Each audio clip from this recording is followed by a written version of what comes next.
حبیب الرحمان ثانی لدھیانوی رحمت اللہ علیہ، جو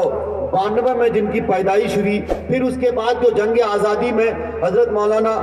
پیر ذوالفقار صاحب اور ہندوستان کے بھی ایک بہت بڑے رائٹر مولانا فضیل صاحب نے لکھا ہے کہ شاید مولانا حبیب الرحمان ثانی لدھیانوی نور اللہ مرقدہ کے جد و جہد اور ان کی خدمت اور قوم کو بیدار کرنے کا وہ جو جذبہ تھا، حریت کا جو سینے میں ایک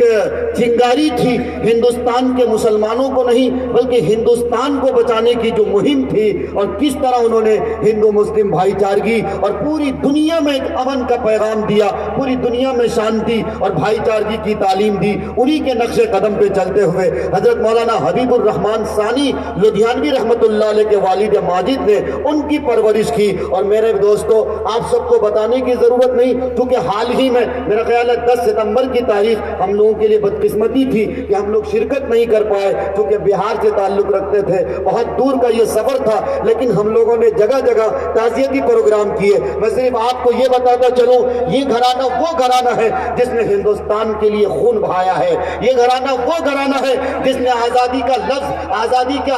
کا تعارف کرایا ہے، جس نے اس ہندوستان کی آزادی کے لیے ترنگے کو بچانے کی خاطر اپنی گردنیں کٹائی ہیں۔ علماء کرام کو اور پورے ہندوستان کے لوگوں کو دعوت دی کہ ہندوستان کو بچانا ہو تو ہم سب کو سیسا پلائی ہوئی دیوار بننا پڑے گا، ہم سب کو ایک ہو کر، ایک ساتھ ہو کر اللہ کی رسی کو مضبوطی سے تھامنا پڑے گا۔ اسی خاندان کا ایک شہسوار، اسی خاندان کا شہسوار جس کے بارے میں کسی شاعر نے کہا تھا، قلندر سنگ مرمر کے دکانوں میں نہیں ملتا، قلندر سنگ مرمر کے دکانوں میں نہیں ملتا، میں اصلی گھی ہوں بنیے کی دکانوں میں نہیں ملتا، میں اصلی گھی ہوں بنیے کی دکانوں میں نہیں ملتا۔ آگے کسی نے کہا کہ دست میں شمشیر اور پیٹوں پہ پتھر چاہیے، پھر مجھے وہ بدر و خندق جیسا منظر چاہیے، اور مجھ پہ مت احسان کر بھیک اپنے پاس رکھ۔ یہ مولانا حبیب الرحمان ثانی لدھیانوی کا جو تیور تھا، حکومت وقت سے جو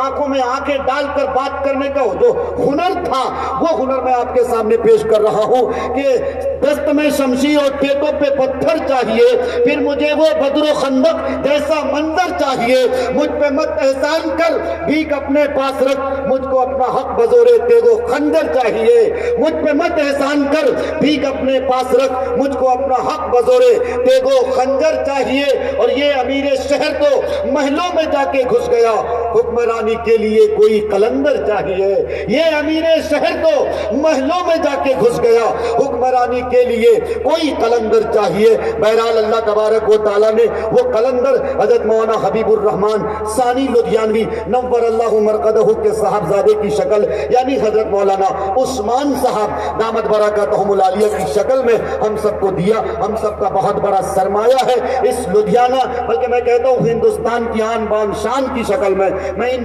مصروں سے حضرت کا استقبال کراتا ہوں، کیونکہ وقت قلت دامنگیر ہے۔ ابھی دور سے علماء کرام جو تشریف لائے ہیں، حضرت مفتی سعد النجیب صاحب قاسمی دامت برکاتہم العالیہ، اسی طرح حضرت مولانا مفتی اسلم ندوی چترویدی صاحب وہ بھی تشریف رکھتے ہیں۔ میں حضرت کا استقبال ان مصروں سے کرنا چاہتا ہوں، کیونکہ ان کے خاندان کا یہی سلسلہ رہا ہے کہ دیار غیر کا کوئی بھی ہنگامہ نہیں لکھا، دیار غیر کا کوئی بھی ہنگامہ نہیں لکھا، سفر کافی کیے لیکن سفر نامہ نہیں لکھا۔ اور میرے اجداد قائل ہی نہیں تھے خود پرستی کے، میرے اجداد قائل ہی نہیں تھے خود پرستی کے، کہ عالم ہو کے بھی خود کو علامہ نہیں لکھا، کہ عالم ہو کے بھی خود کو علامہ نہیں لکھا۔ اور یقین رکھتا ہوں میں اپنے ہنر پر اس لیے شاید ہمیشہ نام ہی لکھا، نسب نامہ نہیں لکھا، ہمیشہ نام ہی لکھا، نسب نامہ نہیں لکھا۔ آئیے استقبال ہے، میں ادب کے ساتھ حضرت والا سے گزارش کرتا ہوں تشریف لائیں